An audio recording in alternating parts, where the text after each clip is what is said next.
सामान्यतः मैं आपसे थोड़ी सी चर्चा करूंगा कुंडली पे कि अगर कोई जातक,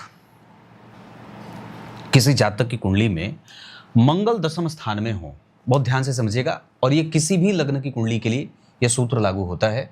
मैंने इस पे अपने मेन चैनल पे कार्यक्रम भी बनाया है कि दशम स्थान में मंगल सबसे ज्यादा बली होते हैं, सबसे ज्यादा, मतलब वहां पे उनको बहुत श्रेष्ठ परिणाम करते देखा गया है। परंतु शर्त इतनी है कि वो अकेले नहीं होने चाहिए। मंगल उच्च के हैं और दशम स्थान में अकेले हैं, मतलब जातक गड़बड़ कर सकता है। चांसेस हैं कि वो कई बार उत्तेजित होकर के गलत निर्णय ले ले, या उसकी महत्वाकांक्षा उसे बार बार मारती रहेगी, ऐसा संभव है। तो मेरे कहने का अर्थ यह है कि अगर आपकी कुंडली में मंगल बहुत ज़्यादा उच्च के स्थिति में जाकर के बैठे हैं, और खास करके अगर मंगल उच्च में बैठे हैं तो उनकी डिग्री, अगर जैसे यहाँ पे मंगल देखिए 4 अंश पे बैठे हैं, मतलब अगर मंगल दशम स्थान में बैठे हैं, मैं एक किसी ज्योतिष का ही कोई, मुझे किसी ने भेजा था कि पंडित जी क्या ये सही, क्योंकि मेरे पास जो लोगों की रील्स आती हैं वो भेजे गए लोग कुछ मुझे भेजते हैं, तो उन्होंने कहा पंडित जी दशम स्थान का मंगल है तो क्या वो बहुत अच्छा होगा, क्योंकि आपने तो बताया है कि हाँ दशम स्थान के मंगल अच्छे होते हैं लेकिन अकेले नहीं होते, पर ये महानुभाव तो कुछ और कह रहे हैं। मैंने कहा देखिए, दशम स्थान के मंगल स्वग्रही हैं, निश्चित रूप से जातक के जीवन में एक फायदा ये होगा कि वो महत्वाकांक्षी होगा, वो अपने बल पे सारी चीजें करना चाहेगा। लेकिन सिर्फ दशम स्थान में मंगल बैठ गए और वो बहुत ज्यादा अच्छे हो गए, उच्च के हो गए, तो इस आधार पर फलकथन करना थोड़ी जल्दबाजी होगी। क्यों होगा? क्योंकि मंगल किस अवस्था में बैठे हैं ये वहां पे जानना बहुत ज्यादा आवश्यक है। अब जैसे वर्तमान ये जो कुंडली है इसमें मंगल 4 अंश पे बैठे हैं, तो संभव है कि जातक गड़बड़ करेगा।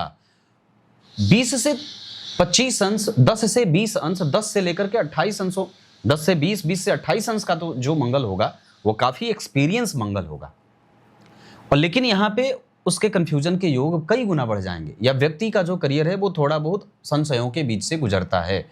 यही हाल शुक्र के साथ भी होता है कि जब जन्म कुंडली के दशम स्थान में शुक्र अकेले बैठेंगे तो व्यक्ति को कई बार उसके करियर को लेकर के उहापोह वाली स्थिति में लेके जाते हैं। तो मेरे कहने का अर्थ इतना है कि अगर आपकी कुंडली के दशम स्थान में ये दोनों में से कोई एक ग्रह बैठे हैं तो आपको बहुत सावधानी से उसका विश्लेषण करना होगा, बहुत सावधानी से उसका अध्ययन करना होगा। नहीं तो अब कई बार लोग मंगल को देख करके कि मंगल यहाँ दशम स्थान में रोचक योग बना रहे हैं तो आप कुछ भी कर लीजिए मंगल से संबंधित, नहीं, यह निर्णय गलत होगा। क्योंकि जब तक आप संपूर्ण सम्यक अध्ययन नहीं करेंगे तब तक मंगल को आपने भली भांति नहीं समझा है।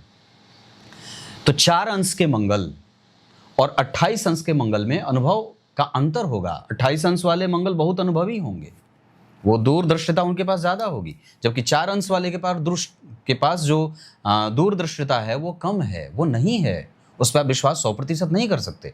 वो जातक उतावलेपन में है, बेचैन है, उसमें घबराहट है, जल्दबाजी है, इंतजार नहीं है, पेशेंस कमजोर है उसका।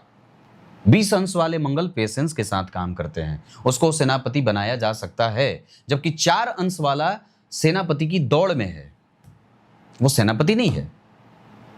जिस तरीके से चुनाव में बहुत सारे लोग होते हैं, पर वस्तुतः कौन अधिकारी है उस चुनाव के जीतने का, ये उसकी योग्यता और उसकी कर्मठता पे तय होती है।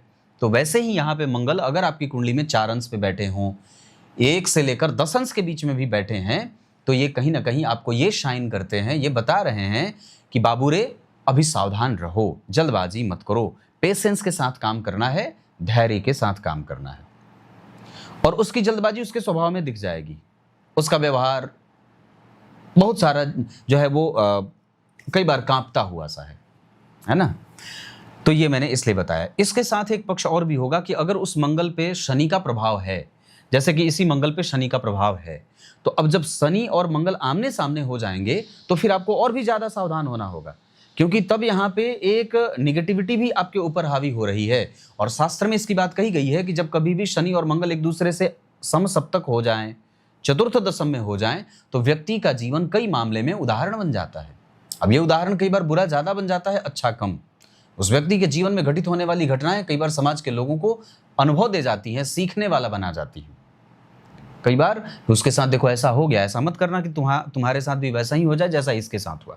ऐसा नहीं होना चाहिए। माता पिता, प्रेम, दाम्पत्य, परिवार, संतान, धोखाधड़ी, इरिटेशन, आत्मविश्वास की कमी, डिप्रेस हो जाना, बहुत ज़्यादा मोटिवेट हो जाना, बहुत ज़्यादा किसी से प्रभावित हो जाना, अपने आप को ना समझ पाना, इस तरीके की गलती हम कर सकते हैं।